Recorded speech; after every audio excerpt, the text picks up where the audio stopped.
Greetings, everyone in cyberspace. Welcome to the Bechtloff Podcast. Cyberspace. I'm showing my age a little bit there, I guess. People still say that? I kind of think it's seems more like a mid to late 90s term. Like, remember in the mid 90s when the internet was first kind of a thing with civilians, like mainstream, and everyone thought it was fucking magic. Like all those sci-fi shows and movies and all would be about going into cyberspace like it's another dimension. And oh man, like Reboot was one of them. What was that one show, man, had that? It had the younger brother of the guy from Blossom, Joey Lawrence. It had Joey Lawrence's younger brother in it, and he would go in to his computer and fight computer viruses in cyberspace. And he looked kind of like Ultraman or some shit when he was in the computer, and they were like Toho style monsters. It was one of those shows like Power Rangers where the fight scenes were clearly from a Japanese show, and then we just reshot the civilian parts with American cast members. Fuck, what was that called? VR Rangers? I want to say VR Troopers. I don't. I'm off topic. I'm rambling, wasting time here. Today, I want to talk about video games. I want to talk about video game culture, the gaming community, the gaming industry, and specifically, I want to talk about why I think the video game industry is headed for, at the very least, a very rough correction, if not an outright crash, in the next year or two. And I'm certainly not the only person that says this. A lot of people have been seeing this coming, seeing parallels to the '83 crash. You know, it's easy to see the signs when you know what to look for. I mean, there's a lot of problems out there in the video game industry right now. Pardon me. I mean, this console generation is a disaster. You know, the PS4, it's doing all right. The Xbox One, its sales are in the toilet, and as far as I'm concerned, it doesn't deserve to sell a single unit. Who in their right mind would buy that? I know, they had that thing with where the games were tied to the system, and you couldn't have used games on there, and you have to be on the internet every day. And I know they reversed a lot of that. They reversed used game stuff, but the trust is gone. They already tried to pull that crap. So what's to say you won't buy one and a year later that's the policy now? I mean, they've already shown they're willing to bend you over, so what's this? I don't know. I can't imagine I would not get an Xbox One. Like McDonald's was giving them away a while back, and I would joke I hope I get one so I can take it to the firing range and shoot it, cause fuck Xbox One. I would rather go get a CDI at a yard sale and play those infamously bad Zelda games than get an Xbox One. I'd rather hunt down an Atari Jaguar. I'd rather go get a Virtual Boy at a yard than get an Xbox One. Fuck Xbox One. Kind of interested in PS4, but nothing's really grabbing me that I want to spend the money on a new system. Wii U's doing really bad. I don't think it's doing as bad as everyone says, but it's not doing what it needed to be doing. And I'm a big Nintendo fan. I love Nintendo. I mean, I have since I was a kid. I grew up on the NES, and I mean, I'm a big fan of Mario, Zelda, even to a lesser extent Metroid and Kirby and Pokemon and all those kind of things, but mostly Mario and Zelda in particular, and Sonic, Mega Man, other non-Nintendo classic things I love. But I mean, I'm a big Nintendo guy. I grew up watching the Mario cartoons and stuff, and yeah, they kind of sucked, but at the time I thought they were great. And I don't think Nintendo's in as bad a shape as everyone says, but it's not in good shape. I actually read somewhere Nintendo could afford to lose 50 to 100 million a year and still go for 5 more years or 10 more years, something like that. Nintendo is in good shape financially. Nintendo can afford to take the hit.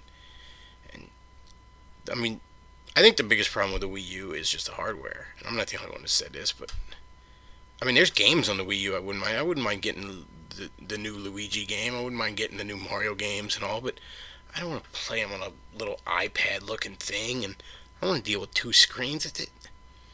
Nintendo gets caught up in these gimmicks. I mean, even the Wii, as successful as the Wii was, I have quite a few Wii games, and I'm looking at them right now on the shelf, but with the exception of Mario Kart Wii, I don't think any one of those benefits from the motion control.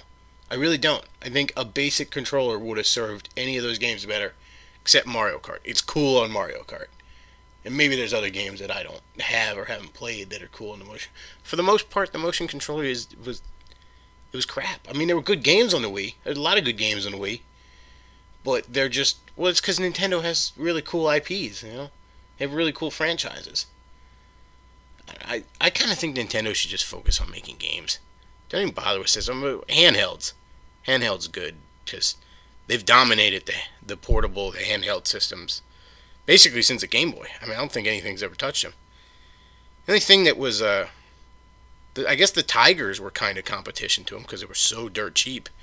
You know, when you're a kid, your grandma or your aunt would buy you a Tiger game because she didn't know any better. But, I mean, the PlayStation attempts, like the PSP and the Vita, they never really touched the DS or the Game Boy Advance or whatever they were fighting against at the time. They never really touched them in sales. So I don't think Nintendo's doing as bad as it is, but it's not doing good. You know, nobody's really doing very good right now. Hell, Capcom only has, what's that story? That Capcom had $152 million in the bank? That's ridiculous. I mean, for a company, that would be like if a person had $52 to their name. You're broke. You know, you're in trouble. And how is Capcom that broke? I mean, they own so many. I love Mega Man. I'm a big Mega Man fan. Of course, they don't do anything with it. Archie Comics has done more with Mega Man the last couple years than Capcom. Hell, that Jasco Games, I think it is. There's a tabletop game company that got a Mega Man license, and they didn't even have any money to make a Mega. They did a Kickstarter just to get a Mega Man tabletop board game done. And people contributed. People love Mega Man. People would be eating up Mega Man games if they learned about, but Capcom just doesn't. I mean, they own Resident Evil, Street. They own a lot of great IPs. Once upon a time, they were the greatest third-party developer I think ever. Man, but just so much mismanagement, and there's so much mismanagement all around, and there's so many ways in which I feel like you get fucked as a consumer. The consumer's just getting bent over.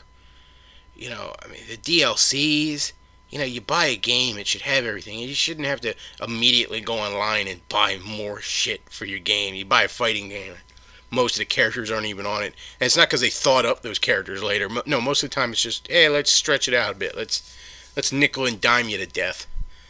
And then, you know, I don't like a lot of the multiplayer stuff. I know a lot of people love that, but I don't much care for it. You know, if I'm playing a game with somebody, I like to be in a room with them. I like to be a little more sociable than that. You know, have you know, everybody get a party. You know, play some Mario Party, play some Mario Kart. But I mean, there's a lot of games that there's a lot of games. I saw a video Alpha Omega Sin did where he was showing this one game that he got on maybe the 360. I don't remember.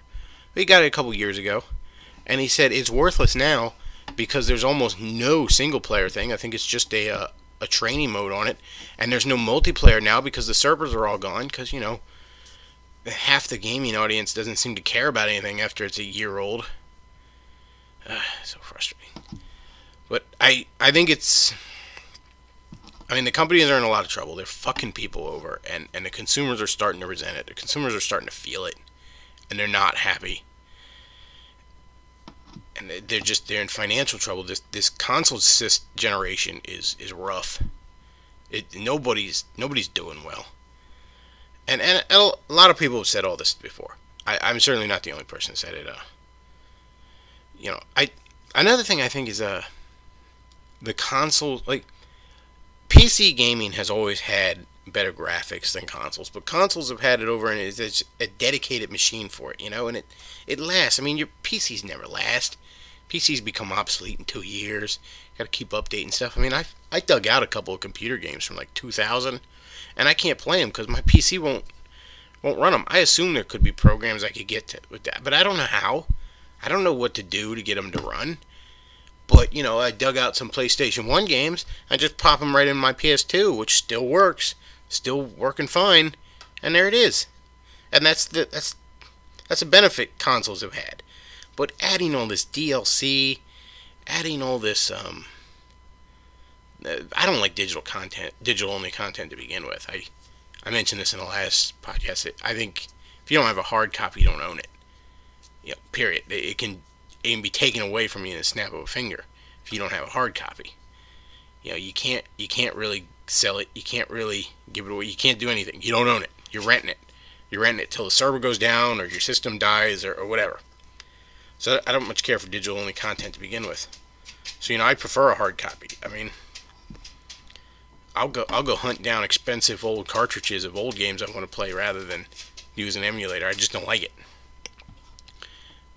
But I guess I'm a bit of a purist that way.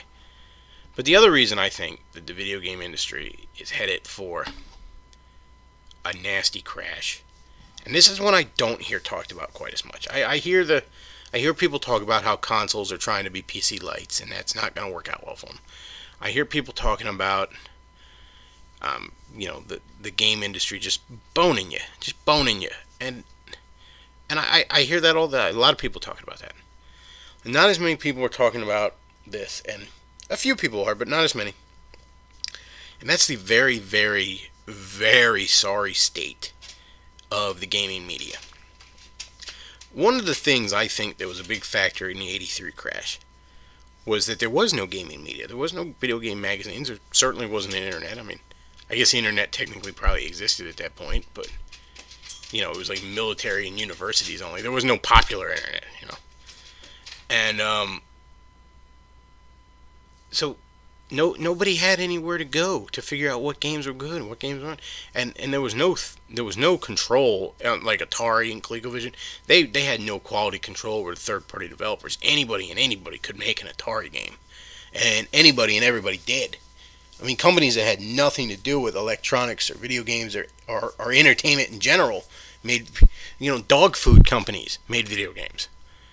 So, I mean, you go to the store, you shell out all this money for a video game, you have no idea to know if it's good or not, and it just reached a point people were frustrated. The market was flooded with such crap, and there was no way to weed out the good from the bad. There was no reliable source to turn to. I mean, you go to movies, you have movie critics you can turn to, guys whose opinions you trust. Same with any other form of media. At that time, there were no video game critics. There were no video game media. You had no idea. It was a crapshoot. Oh, pardon me getting a drink there. And I think, in a way, we have the same problem now. We have a video game media. We have a lot of video game media. There's Let's Play channels out the ass on YouTube. There's all kinds of reviewers. There's video game sites. Most of the magazines that have folded have gone to internet content and all. But there's two major problems with them. Number one, and this I've heard mentioned a lot. A lot of the bigger reviewers, they're bought and paid for. I mean, that's the worst kept secret in the industry. They're bought and paid for. IGN, I guess, is the biggest one that's famous for that. But yeah, they're bought and paid for. The people that advertise with them always seem to get the best reviews. And but the other biggest problem, and this is a bigger problem, it's far more insidious, and it's far harder to deal with, I think, is the social justice warriors. Now, social justice warriors, they are, I like to call them the left-wing moral majority, because they remind me of secular left versions of Jerry Falwell and those kind of assholes from the 80s. The religious right idiots from the 80s. They're just a secular left version of that. And they have infested the gaming community. Not so much the rank and file, but at the top a lot.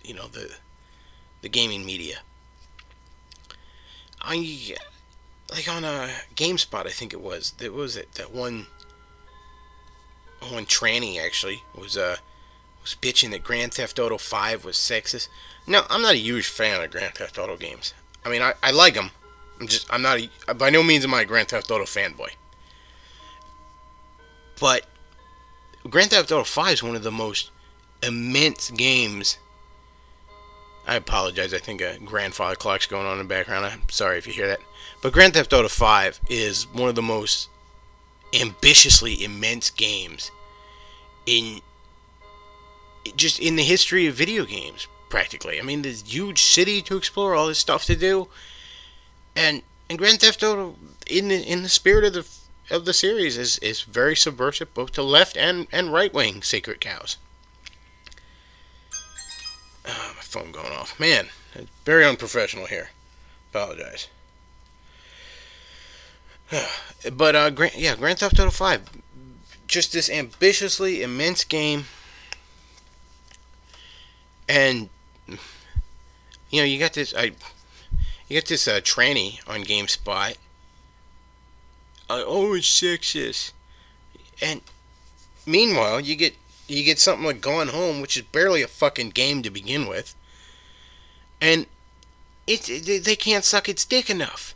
I think it won an award recently for best writing in a game or something like that. BioShock Infinite gets snubbed because it had gotten smeared by that Macintosh asshole for being racist when it's anything but. But Gone Home, we're gonna suck its dick. And speaking of Macintosh, his little sock puppet Anita Sarkeesian was given an ambassador award at the Game Developers Conference or Choice Awards or something like that. And I barely heard of him before this year, before this shameful chapter in its history right here. She's given an ambassador award. Now that's supposed to be given to someone who helped video games reach a new level, someone who fights for the interests of the gaming community, and that's the opposite of what Anita did. Anita fought against games. All right, Anita Sarkeesian was a left-wing moralizing busybody who came into the gaming community and launched a crusade against it, pretending to be one of them when she wasn't. And the gaming industry's just going to kiss her ass. And getting back to the gaming media, look at how many of them have treated her like a fucking saint. Like she's comparing her to somebody compared her to Rosa Parks at one point. Holy shit. And what was the other? Somebody made a list of like the 100 most influential people in gaming and put her above the guy that made Doom. Doom, right? One of the biggest genre-defining games in history. Had sequels and all sorts of books and comic books based on a movie based off of it. It was this entertainment juggernaut for the longest time. Damn good game too. And Anita Skumskeesian is above him somehow because she made videos where she bitched about Wendy Koopa is wearing hoop earrings while Anita herself is wearing hoop earrings. So, oh jeez. So they give Anita Sarkeesian an ambassador award, and then the gaming media is kissing her ass, putting her on these lists, and then Angry Joe. Oh fuck, Angry Joe. Holy shit. Angry Joe. I liked Angry Joe, and I guess I still kind of do, but I like him less now. But he was one of the last Channel Awesome guys I was really watching. I was getting real sick of the whole lot of them. And Angry Joe was one of the last of those guys I was watching. And he did a video a couple months ago on the top gaming controversies of 2013. And number 3 was the Sarkeesian debacle. And it wasn't Anita Sarkeesian and her lies. It wasn't Anita Sarkeesian and her bullshit. Anita Sarkeesian attacks gamers, attacks gaming. No, it was Anita Sarkeesian and the gross sexist response. So basically, Joe just fucking white knighted it for her. There's no other way to put it. There's no... Joe got all white knighted for her. Oh, a bunch of people were trolling her and said mean things to her. So fucking what? First of all, she's throwing out troll bait left and right. What the hell do you expect? But second of all, it's the fucking internet. That's just how it is. It's not like it was just her. Like she was the first person in the history of the internet that people were mean to. I mean, I have a blog. I had it for a couple of years, which you probably know about if you're listening to this. Landsharkattacks.blogspot.com, by the way. And I've had this for a couple of years. And, I talk about a lot of nerd culture. I talk about comic books a lot. Loves me some comic books. And, different characters and all I talk about. And I talked about why I didn't like the new Blue Beetle character. I'm more of a Ted Kord fan myself. And I don't like that character, and I'm ripping on him in this. And I got an email response from somebody that said he wanted to skull fuck me to death because of it. Now, I didn't do anything about it because I'm a mature adult, and I realize this person has, you know, there's no way in hell this person has neither the ability or probably the inclination to make good on his threat. And I'm not even mad at the guy. You know, I'm not even gonna be hard on this poor guy. He's probably some guy who, like, in my head I imagine it's some guy who, like, he was having a bad day at work or something, and his girlfriend was being a bitch to him. Who knows? You know, maybe his dog died or something on him. And then, you know, he loves this character, and he comes and logs onto my blog, and here I am, like, I do not care for this character. And he's just like, well, fuck you, buddy. And that was the end of it, okay? I mean, they're words. You know, sticks and stones. Didn't we all learn that on the playground? I moved on with my life. Pretty much that night. And, you know, who cares? Oh, so somebody said they were going to rape Anita. Well, you know what? Then if she has any reason to believe that's any kind of legitimate threat, then she should go to the cops and shut the fuck up. Don't come to me like I'm not allowed to disagree with her because someone said he was going to rape her. You know, she doesn't have to listen to criticism ever again because someone called her a cunt. Well, maybe she shouldn't have been acting like a cunt. So Angry Joe's like, oh, this gross sexist response. People were mean to her. Fuck you, Joe. Yeah, you know, honestly, Joe, if you happen to listen to this, you know, I know you had a rough couple months. I know your buddy died, and I'm sorry. You know, my condolences. That was a terrible thing. But if you listen to this, shame on you, Joe. Just fucking shame on you. All right, you failed. You failed to stand up to the very gaming community that you make a living now claiming to champion. You know, I realize you're just on YouTube bitching about the latest fucking whatever game. You know, you're just on YouTube making fun of that Hell on Wheels game and shit like that. I get that. I get that's what you do. You're an entertainer, but you're also kind of a consumer reporter, Joe. That's part of being a critic. You're kind of a consumer reporter. You're trying to help us figure out if this game is worth my $60. You know, you're one of those types of guys in a sense. You're John Stossel. You're Ralph Nader. You know, look, I'm being, you know, politically neutral there. I'm going right and left. You know, you're one of those kind of consumer reporters, whether you realize it or not. All critics, there's that element to it. And yeah, I know you're just a guy goofing off on YouTube, but again, you know, I joked earlier, oh, it's unprofessional of me, my cell phone went off. I'm not making any real money at this. I've yet to monetize this. All right, I probably will down the line, but for now, I'm just doing it because I like to do it. And even if I do monetize it, it's probably I'm a long ways off probably from making a living at it like you do. I'm not even sure I'd want to. I kind of like going to work every day. I know that sounds corny, but I like it. I don't want to just sit at home and bitch on the internet all the time. But anyways, sorry, rambling on there. You're a consumer reporter, and you failed. You failed. And here's why you failed, Joe.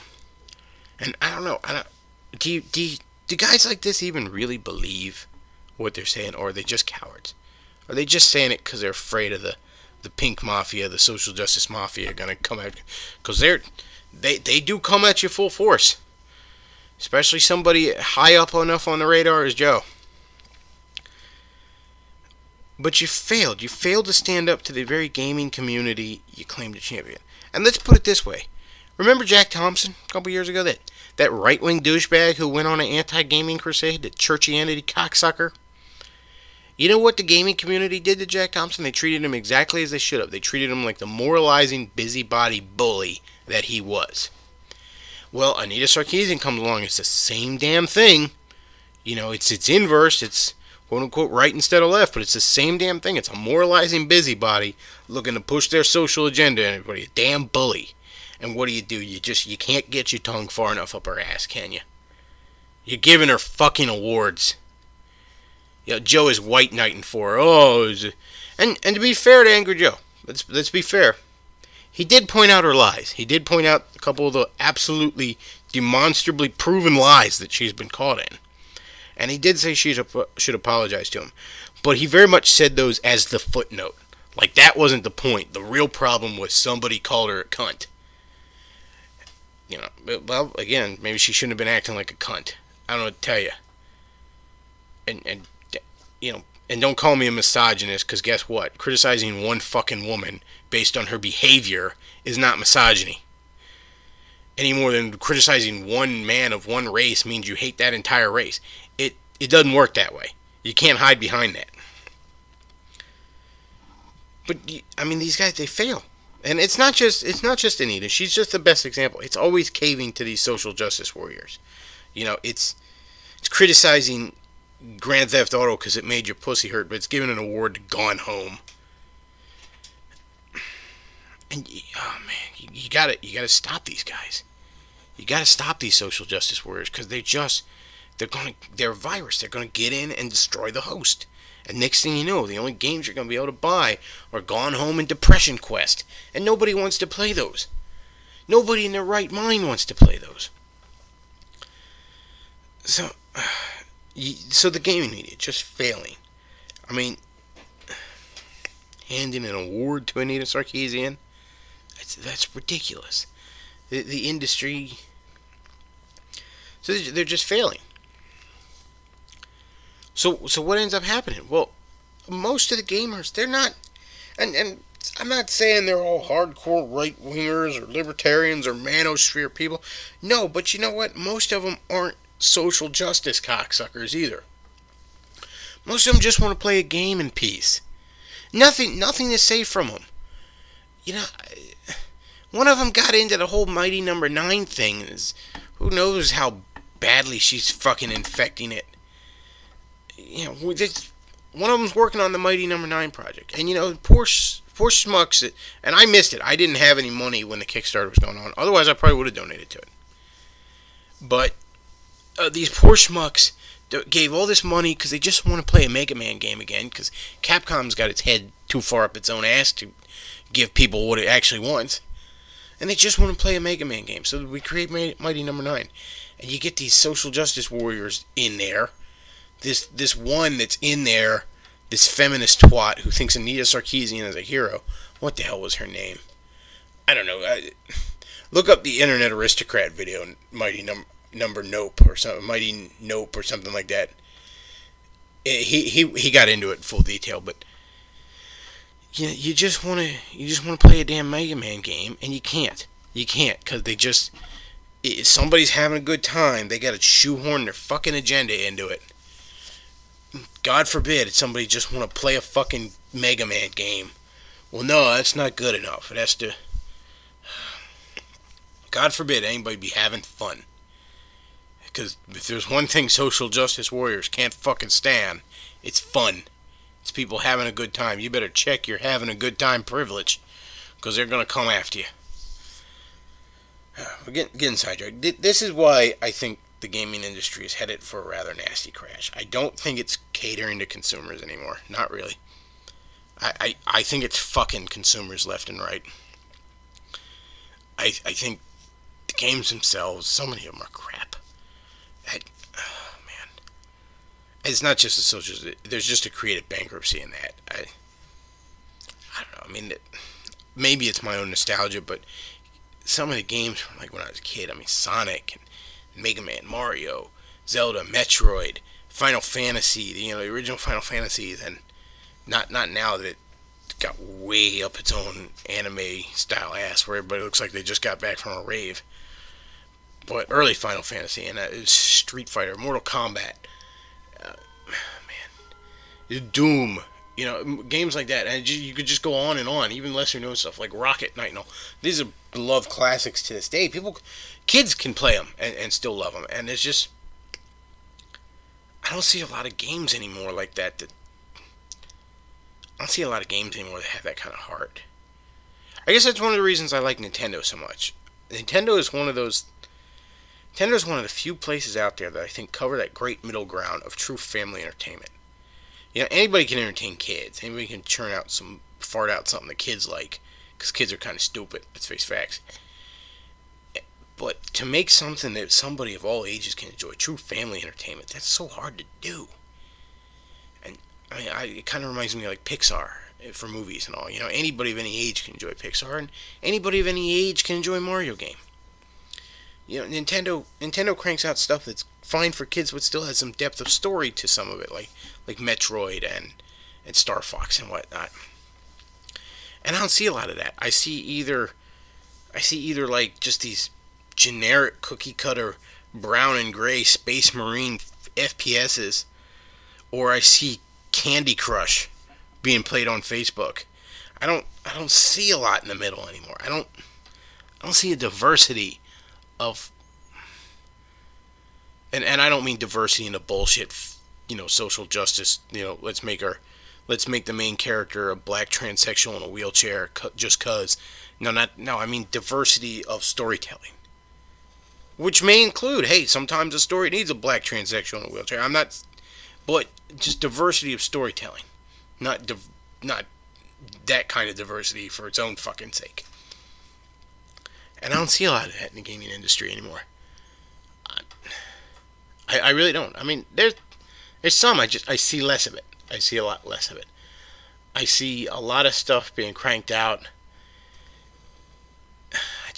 I don't know. Half these modern games, I can't tell the fucking difference anymore. I mean, everything looks like either all the FPSs look like either Call of Duty or Gears of War to me. It's all either. I can't tell them apart anymore. Even a lot of the Grand Theft Auto clones to me lack any kind of stuff. I mean, that stuff was. It was fun to have just a psychopath. It was fun to have just let's pretend to be a sociopath. But those kind of games just got old with me. Yeah, you can do more in them, and it's impressive. And I don't know the story to Grand Theft Auto 5, and from what I heard, Rockstar has picked up its game on storytelling. But I think the last one I was impressed with the story was Saints Row 2. And then I got Saints Row 3 and was like, well, they promptly threw storytelling out the window. Saints Row 4 I didn't even bother to play. It sounds retarded to me. Saints Row 3 was a huge disappointment. Huge disappointment.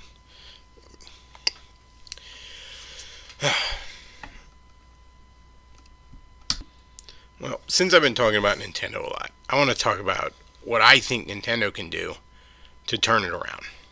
Now, this is just me. I'm a fan of Nintendo. I'm a fan of most of their IPs. And I want to see Nintendo survive. I know a lot of the hardcore gamers, they sneer at Nintendo. Mario Kart's not a real game. Which usually these are my friends couldn't beat me at Mario Kart to save their soul. But I want to see Nintendo survive. And frankly, I think they will. I don't think Nintendo, as I said, I don't think Nintendo's in as much trouble as everyone says. I think Nintendo's doing pretty strong. Nintendo been here for a long time. Nintendo was a toy company before video games were a thing. I think Nintendo is technically like 100 years old. But Nintendo as a video game company, it's been there since the beginning. It's not going anywhere. Reports of Nintendo's death are greatly exaggerated.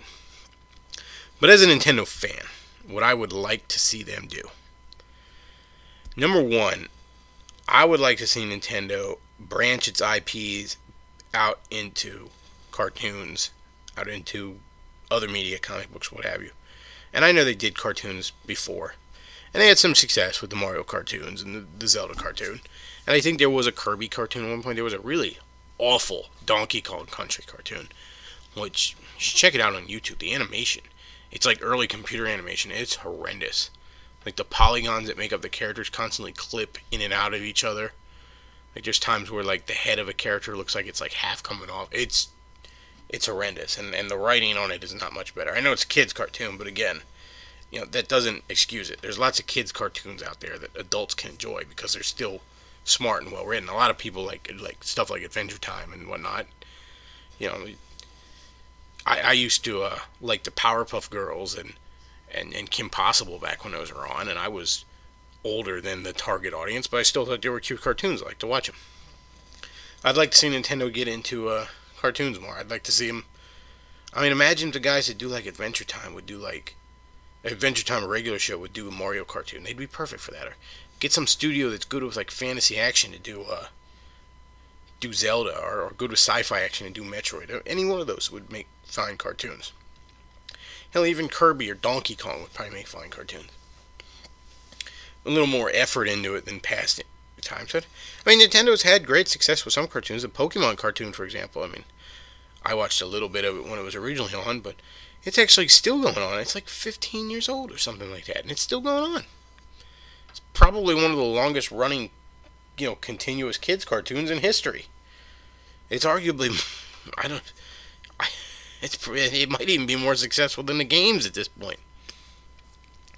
But I'd like to see him get into that. I'd like to see him do some comic books. Like I said, I'm a big comic book fan. And, Archie's had a lot of success with Sonic and Mega Man. And I think Archie would do good stuff with stuff like Zelda and Mario. And I'd like to see him get into that kind of stuff. And I'd like to see him either abandon the consoles or just abandon the gimmicky consoles. I don't want a controller that looks like an iPad. The DS doesn't really need to be in 3D. We don't need motion controls. All that crap does is it makes it harder for you to get any third-party developer to come on, because it's harder to program for it. And if there's one thing about developers right now, they're lazy as fuck. It's why, they'll fart out as many, Space Marine shooters as they possibly can, because they know they'll sell. And they're just lazy. They don't want to put any thought into shit. And part of it's our fault as consumers. I mean, we don't always support the more high quality, more thought out stuff like we should. Fault on us. But then part of that is because of the gaming media, like I got back to, because we don't have that many good sources we can go to know, is this, because when you're on the cutting edge, you're going to be brilliant just as often as you're going to be crap.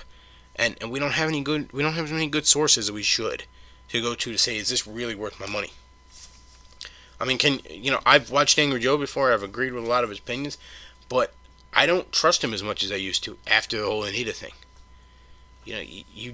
That's a complete lack of integrity. I don't trust you anymore. I still take your opinion and use it to make a decision, but there's certainly not as much stock in it as I used to.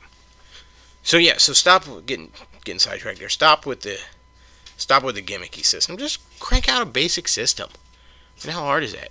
Basic handheld or basic regular system. It doesn't even have to be that great a graphics, but maybe put a little more thought into graphics than you put into, this is a iPad controller or whatever bullshit the Wii U had. So I think those simple steps would turn it around for Nintendo. It really would. And again, I don't think Nintendo's in as bad a shape as it. I mean, Capcom's in bad shape. But I don't think Nintendo's in as bad a shape as we're all led to believe. Alright, so one last thing to wrap up this podcast. Been talking about video games this whole time. And, talked a lot of negativity, a lot of, and I don't have a lot of solutions. I mean, these are the problems. I think there's some basic things Nintendo could do to turn the ship around. And certainly, I don't know, Microsoft's kind of lost the trust with me. But, I mean, trust can be earned back. It's harder than losing it, but it can be earned back. And PlayStation, I mean, I don't know, I don't see as much. But a lot of people seem to like it, so then technically PlayStation's probably doing the best, so I guess keep doing what you're doing. You're the smartest kid in summer school. Keep it up. But the biggest problem, I don't know how to turn it around. You got to get rid of these social justice warriors. We got to clean house in the gaming media. We just do. And maybe the crash needs to happen. Maybe there needs to be a purge. Maybe ING needs to go bye-byes. Maybe we just got to stop listening to these people.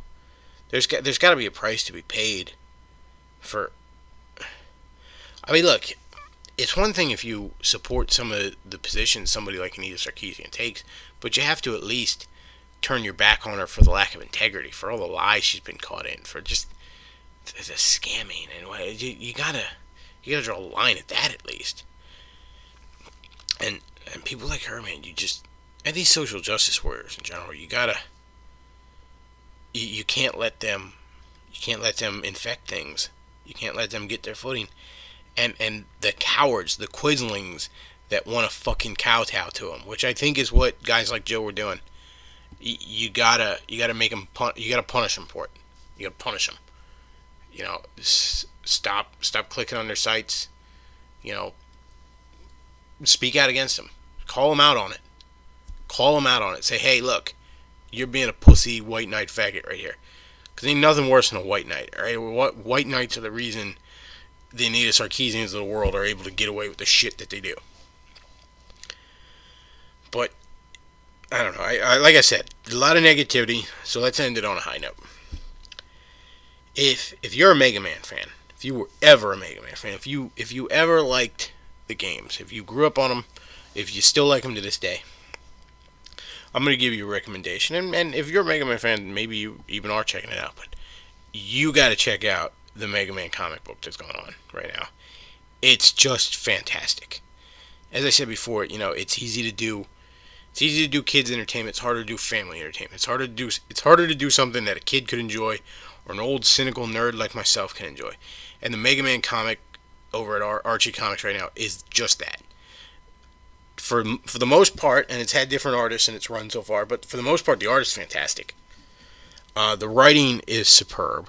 There's been so many cool stories. It's translated at least 3 of the Mega Man games so far. It with elements of later games getting pushed. And it's not translated. It translated probably the first maybe 1 or 2 games very faithfully, almost too faithfully to the source material. But it's at this point the writers are realizing, comic books are not video games. There's no reason we need to tell stories in the exact same way, obviously. And they've done cool stuff. I mean, they did a crossover with the Sonic the Hedgehog comics. I mean, if you grew up on video games in the cartridge era, there's got to be something you think is cool about seeing Sonic meet Mega Man.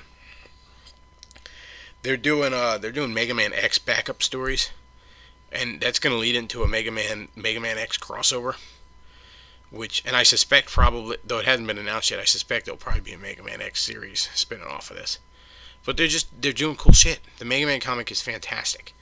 So I would highly recommend checking it out. Go on Amazon, check out. I think the first volume is called Let the Games Begin. Check it out. I'm a big comic book fan. I'm reading a lot of comic books. Honestly, Mega Man is damn near, if not, my favorite comic book being published right now. Now part of that is because there's not all that much good stuff. Apologize, clock going off again. I don't know if that'll actually be in the background or not, but there it is. It's going off in the background. And I don't know if you'll be able to hear it or not. But anyways, it's damn good stuff. It really is. And like I said, part of it's kind of, there's not that much good stuff. I mean, the New 52 is a fucking coat hanger abortion in my mind. Even Marvel's kind of weak right now. I mean, there's some good stuff from Marvel, but there's nothing really fantastic in my mind. But Mega Man is it's just a damn fun read. I mean, it's hard out there right now. The economy sucks. Rome's burning all around you. So, I would say check this out. It's definitely a fun time. It'll bring back the kid in you. I just can't recommend it enough. Alright, so I'm rambling on. Alright, so I think it's time to bring this podcast to a close. As always, thank you for listening.